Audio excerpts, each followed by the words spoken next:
Hello दोस्तों, आज की कहानी में हम जानते हैं कि हिंदू धर्म में अंतिम संस्कार की विधि कैसी होती है। मानव का जो जीवन है वो एक चक्र के समान है। ये जीवन चक्र हमेशा घूमता रहता है। जिस तरह से जन्म के बाद मृत्यु का होना तय होता है, ठीक वैसे ही मृत्यु के बाद व्यक्ति को नया जन्म भी मिलता है। जन्म के समय भी तरह तरह की परंपराएं और रीति रिवाज से एक बच्चे का स्वागत किया जाता है। वहीं जब किसी की मृत्यु हो जाती है, तब भी पूरे रीति रिवाज के साथ ही व्यक्ति को अंतिम विदाई दी जाती है। हर धर्म में अंतिम विदाई को लेकर अलग अलग मान्यता होती है। आइए जानते हैं कि हिंदू धर्म में अंतिम संस्कार कैसे किया जाता है। अंतिम संस्कार में सभी का शामिल होना शुभ माना गया है। यह जानना सभी के लिए बहुत जरूरी है। अक्सर लोग अगर किसी की मृत्यु हो जाती है तो वहां से दूरी बना लेते हैं, मगर ये सही नहीं है।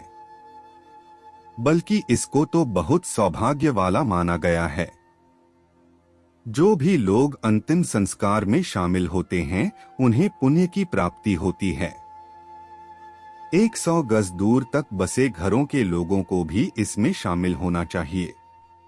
इसके साथ जहां तक संभव हो सके तो मरने वाले को कंधा देना भी पुण्य का काम माना जाता है। रीति रिवाजों का पालन किया जाना चाहिए। ये तो हम सभी जानते ही हैं कि हिंदू धर्म में रीति रिवाज और परंपरा को कितना महत्व दिया जाता है। अंतिम संस्कार को भी रीति रिवाज और नियमों के साथ ही किया जाना चाहिए।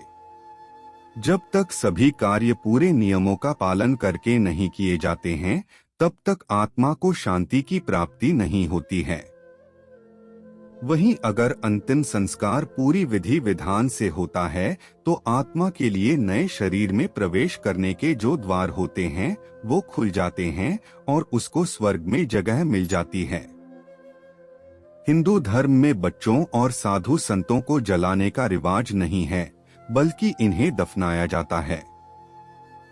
जलाने और दफनाने दोनों ही तरीकों को वैदिक सभ्यता से अगर किया जाए तो ही उचित माना जाता है। मृत शरीर की परिक्रमा करनी चाहिए। जब मृत शरीर को श्मशान ले जाया जाता है, उससे पहले जो भी कुटुंब के लोग होते हैं, वो उस पार्थिव शरीर की परिक्रमा करते हैं। इसके बाद जब शरीर को श्मशान ले जाया जाता है, तो वहां पर जो व्यक्ति संस्कार करता है और सारे क्रियाकलाप करता है, वो चिता पर रखे हुए शरीर की एक छेद वाले घड़े में जल लेकर परिक्रमा करता है। फिर घड़े को फोड़ दिया जाता है। ऐसा इसलिए किया जाता है क्योंकि शरीर से मोहभंग को दूर किया जा सके। साथ ही इस क्रिया को करने के पीछे एक कारण और भी है। वो यह है कि माना जाता है कि इस क्रिया को करके सारे तत्वों को शामिल किया जाता है। उचित दिशा का ज्ञान होना जरूरी है।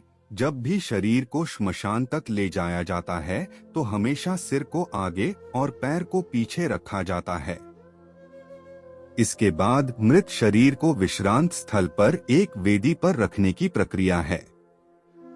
ऐसा इसलिए किया जाता है ताकि आखिरी बार जो मृत व्यक्ति है, वो इस संसार को देख सके। इसी के बाद मृत देह की दिशा में बदलाव कर दिया जाता है और पैरों को आगे तथा सिर को पीछे कर दिया जाता है। इसका ये मतलब होता है कि अब मृत शरीर को श्मशान का रास्ता देखते हुए आगे बढ़ना होता है। फिर जब शरीर को चिता पर लेटाया जाता है, तब शरीर का सिर चिता पर दक्षिण दिशा की ओर कर दिया जाता है। दाह संस्कार करने के नियम उसी दाह संस्कार को श्रेष्ठ माना जाता है, जिसमें पूरे रीति रिवाज का पालन करके मृत शरीर को लकड़ी की चिता पर लेटाया जाता है। जब भी दाह संस्कार किया जाए, तो वो पूरे आदर और सम्मान के साथ किया जाना चाहिए। इसी से सभ्यता व असभ्यता का बोध होता है। श्मशान तक पूरे अनुशासन का पालन किया जाना चाहिए। जब शरीर को अग्नि दी जाए, तब वैदिक या फिर पौराणिक मान्यताओं का पालन अवश्य करना चाहिए। मुंडन संस्कार भी होना चाहिए। दाह संस्कार के बाद जितने भी पुरुष परिजन होते हैं उनका मुंडन संस्कार किया जाता है। इसके पीछे दो कारण छुपे हुए हैं।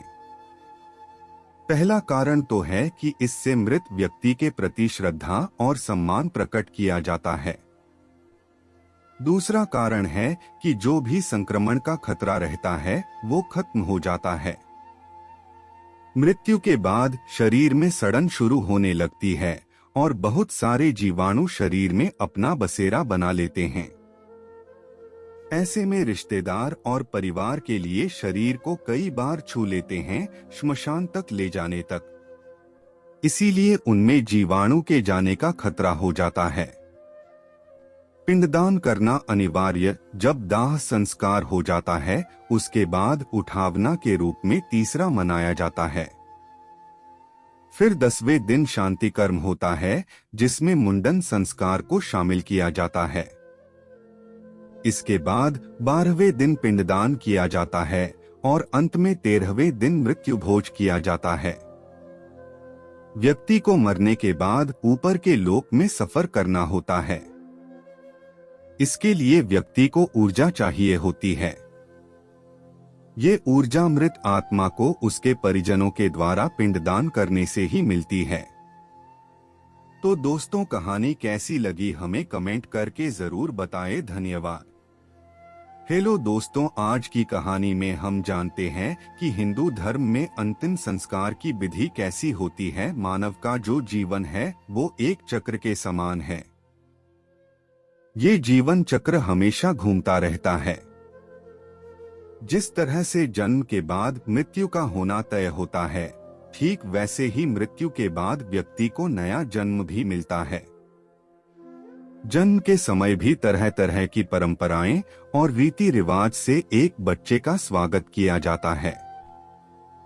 वहीं जब किसी की मृत्यु हो जाती है तब भी पूरे रीति रिवाज के साथ ही व्यक्ति को अंतिम विदाई दी जाती है। हर धर्म में अंतिम विदाई को लेकर अलग अलग मान्यता होती है। आइए जानते हैं कि हिंदू धर्म में अंतिम संस्कार कैसे किया जाता है। अंतिम संस्कार में सभी का शामिल होना शुभ माना गया है। यह जानना सभी के लिए बहुत जरूरी है। अक्सर लोग अगर किसी की मृत्यु हो जाती है तो वहां से दूरी बना लेते हैं, मगर ये सही नहीं है। बल्कि इसको तो बहुत सौभाग्य वाला माना गया है। जो भी लोग अंतिम संस्कार में शामिल होते हैं उन्हें पुण्य की प्राप्ति होती है। 100 गज दूर तक बसे घरों के लोगों को भी इसमें शामिल होना चाहिए। इसके साथ जहां तक संभव हो सके तो मरने वाले को कंधा देना भी पुण्य का काम माना जाता है। रीति रिवाजों का पालन किया जाना चाहिए। ये तो हम सभी जानते ही हैं कि हिंदू धर्म में रीति रिवाज और परंपरा को कितना महत्व दिया जाता है। अंतिम संस्कार को भी रीति रिवाज और नियमों के साथ ही किया जाना चाहिए। जब तक सभी कार्य पूरे नियमों का पालन करके नहीं किए जाते हैं तब तक आत्मा को शांति की प्राप्ति नहीं होती है।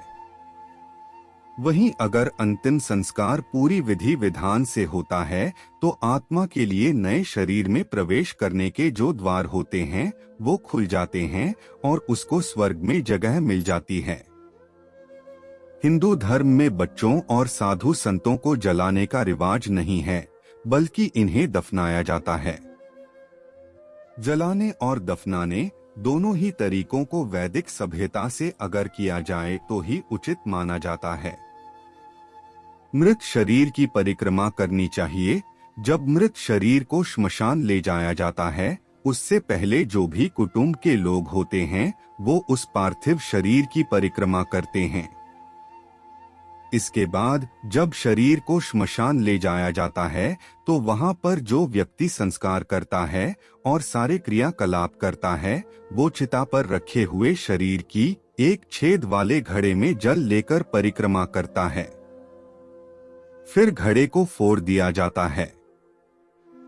ऐसा इसलिए किया जाता है क्योंकि शरीर से मोहभंग को दूर किया जा सके। साथ ही इस क्रिया को करने के पीछे एक कारण और भी है, वो यह है कि माना जाता है कि इस क्रिया को करके सारे तत्वों को शामिल किया जाता है। उचित दिशा का ज्ञान होना जरूरी है। जब भी शरीर को श्मशान तक ले जाया जाता है तो हमेशा सिर को आगे और पैर को पीछे रखा जाता है। इसके बाद मृत शरीर को विश्रांत स्थल पर एक वेदी पर रखने की प्रक्रिया है। ऐसा इसलिए किया जाता है ताकि आखिरी बार जो मृत व्यक्ति है वो इस संसार को देख सके। इसी के बाद मृत देह की दिशा में बदलाव कर दिया जाता है और पैरों को आगे तथा सिर को पीछे कर दिया जाता है। इसका ये मतलब होता है कि अब मृत शरीर को श्मशान का रास्ता देखते हुए आगे बढ़ना होता है। फिर जब शरीर को चिता पर लेटाया जाता है तब शरीर का सिर चिता पर दक्षिण दिशा की ओर कर दिया जाता है। दाह संस्कार करने के नियम उसी दाह संस्कार को श्रेष्ठ माना जाता है जिसमें पूरे रीति रिवाज का पालन करके मृत शरीर को लकड़ी की चिता पर लेटाया जाता है।